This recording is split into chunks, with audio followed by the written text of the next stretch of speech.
Wani sabon fatawa da ya fito na maza in suka yi tafiya suna da mata a nan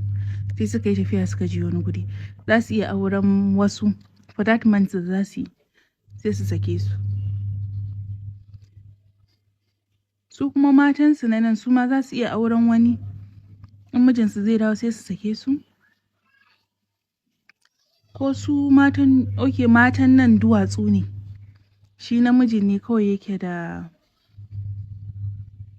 feelings a jikin shi matan shi zai iya bari akwai mazan da suke barin matansu shekara 3 shekara 4 shekara 5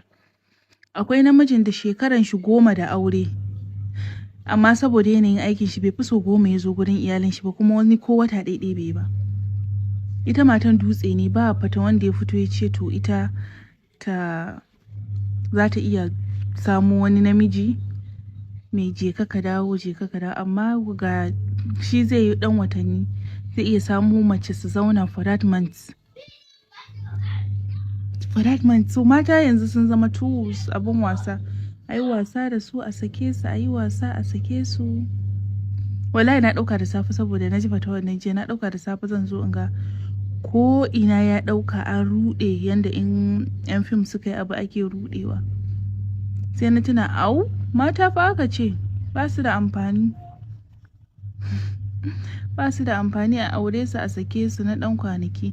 in an ce wanda suka hada macen ta wannan ta yi da cewa za a aure ta a sake ta for watanni to ita na gida fa da take zaune ni shine ita ce damuwa ta wanda take zaune a gida yanzu mu ma dan Allah a ƙara dan duddubawa ba za a rasa ba a samu ita ma macen ko za a samu yanda za ita ma za ta dan samu wani miji for months in an mijin ya zo ba a ce in mijin zai zo za ta sake shi sai ta je ta yi pregnancy test ba cikin wani shikenan amma in abu addini ne ya kamata a tsaya a addini ne haramun ne halali ne mata sun zama tools